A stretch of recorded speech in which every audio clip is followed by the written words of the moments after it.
Eh bien, cela entraîne beaucoup de bouleversements économiques, non seulement aux États-Unis, mais dans le monde entier. Qu'est-ce que cela signifie pour les devises ou le dollar américain? Voyez-vous de plus grandes difficultés dans les semaines et mois à venir, ou cela ne doit-il pas nécessairement être affecté à ce point? Encore une fois, je sais que l'idée de réduire le déficit et de réindustrialiser suggérerait que cela ne ferait que renforcer le dollar. Mais en supposant que ces tarifs ne se déroulent pas comme Trump l'a prévu, que voyez-vous se passer pour le dollar américain?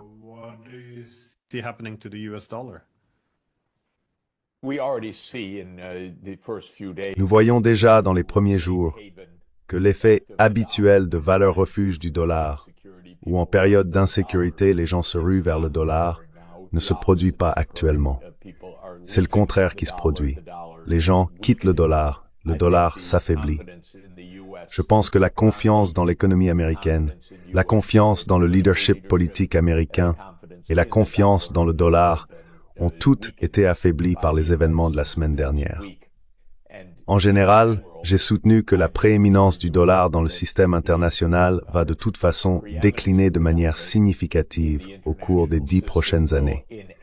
Tout comme nous sommes passés à un monde multipolaire, nous nous dirigeons, je crois, vers un monde multi-devises.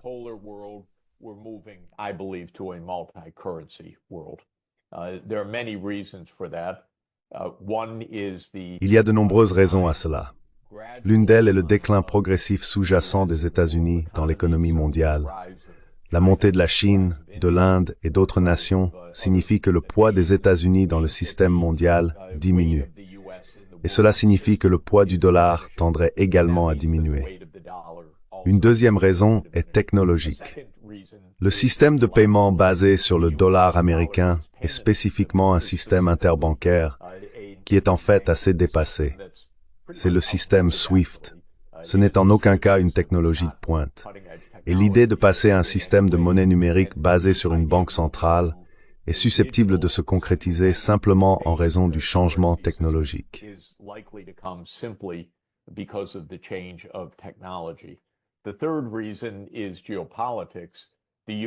La troisième raison est la géopolitique.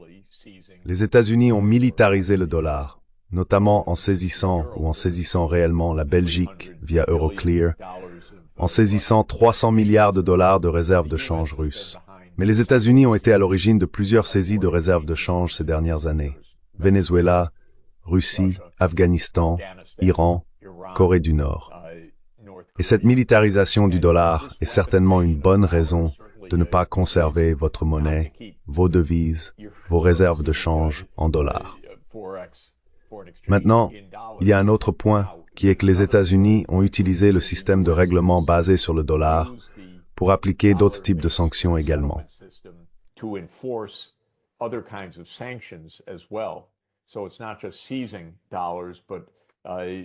Ce n'est donc pas seulement la saisie de dollars, mais les sanctions secondaires où les États-Unis disent à des pays tiers « ne commercez pas avec la Russie », par exemple, qui sont appliquées par le système SWIFT. En d'autres termes, si une banque dans un pays tiers fait des affaires avec une entité russe, cette banque est alors punie ou potentiellement sanctionnée en ce qui concerne son accès au système de règlement interbancaire en dollars. Cela incite également les pays des BRICS à passer à des règlements non libellés en dollars. C'est un peu délicat. Ils doivent établir de nouvelles institutions, des banques spécialisées, par exemple, qui n'ont pas d'exposition au dollar, qui n'utilisent pas SWIFT, afin de ne pas être soumis à des sanctions.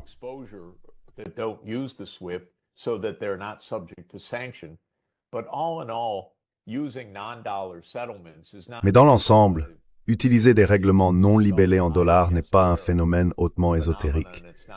Ce n'est pas quelque chose qui dépasse la portée d'une ingénierie monétaire simple. Et tout cela signifie que le dollar, à mon avis, jouera un rôle significativement moindre dans 10 ans.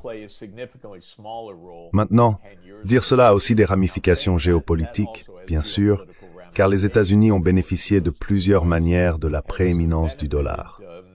La capacité d'emprunter à des taux d'intérêt bas et apparemment de manière inépuisable auprès du reste du monde en est un exemple. La capacité d'appliquer des sanctions et d'utiliser des pressions de politique étrangère en est une autre. Et ces deux capacités sont susceptibles de diminuer, sinon de disparaître.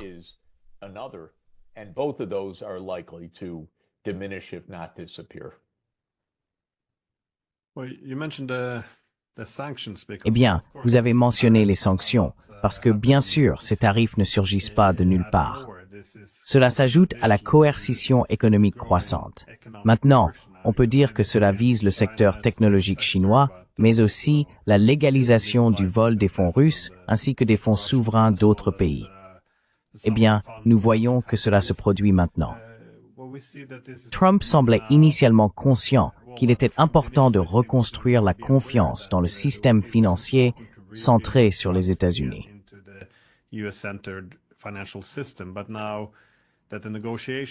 Mais maintenant que les négociations ne se déroulent pas aussi bien qu'il l'espérait en Ukraine, nous voyons l'administration Trump menacée de sanctions contre la Russie, y compris des sanctions secondaires, visant effectivement quiconque dans le monde qui commercerait avec la Russie.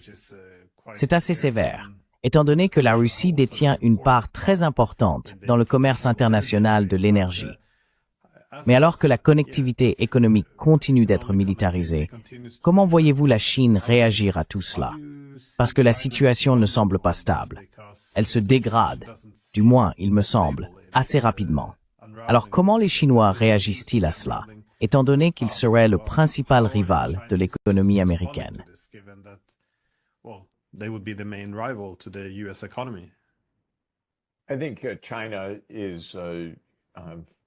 Je pense que la Chine essaye de maintenir le système international. La Chine ne menaçait pas directement le rôle des États-Unis dans le système, par exemple.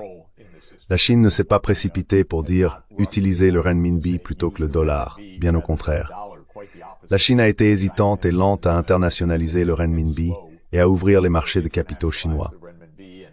Cela dit, la Chine voit aussi que se fier simplement au système actuel ne fonctionne pas. La Chine elle-même est l'objet de nombreuses sanctions, de nombreuses pressions, de nombreuses politiques de confinement brutales des États-Unis pour, d'une certaine manière, mettre des bâtons dans les roues, devrais-je dire, du système chinois pour arrêter la montée de la Chine. Rien de tout cela ne fonctionne.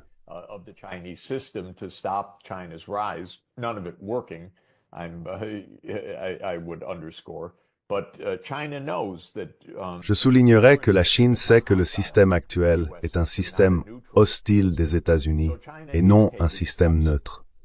Ainsi, la Chine prend des mesures avec précaution dans son mode habituel à travers ses propres politiques nationales, en développant un renminbi numérique et en ouvrant progressivement les marchés de capitaux au reste du monde de manière très graduelle et méthodique. Elle prend également des mesures par le biais des BRICS pour développer des paiements non libellés en dollars, parce qu'elle sait que beaucoup des BRICS en ont absolument besoin, et que la Chine elle-même est vulnérable aux pressions américaines. La Chine a progressivement, non pas de manière spectaculaire, mais progressivement diversifié ses réserves de change en s'éloignant du dollar et en augmentant ses avoirs non libellés en dollars de diverses sortes.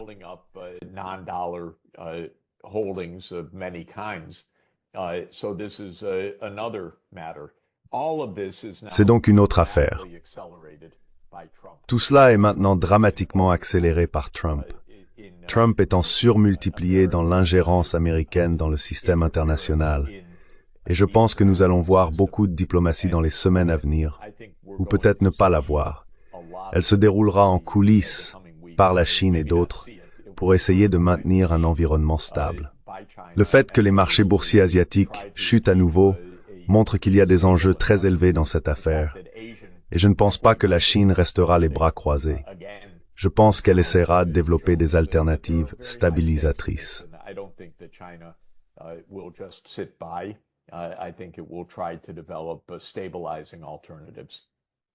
Vous avez mentionné la pression économique, mais bien sûr, il y a aussi la pression militaire.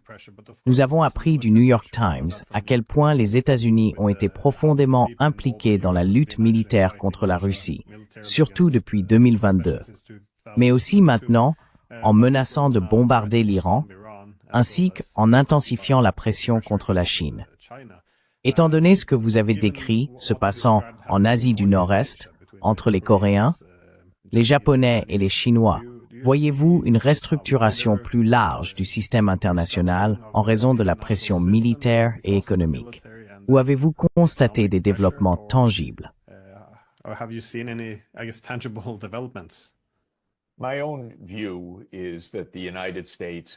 Mon point de vue est que les États-Unis surestiment énormément leur position, que Biden et Trump ont tous deux des visions grossièrement exagérées du pouvoir américain. Tous deux, à leur manière, pensent que l'Amérique domine encore le monde, peut menacer le monde, peut déterminer les politiques mondiales et peut fixer l'agenda. Je pensais que Trump avait un peu plus de réalisme, du moins en ce qui concerne l'Ukraine. Il reste à voir s'ils sont assez intelligents pour trouver une issue à cette situation.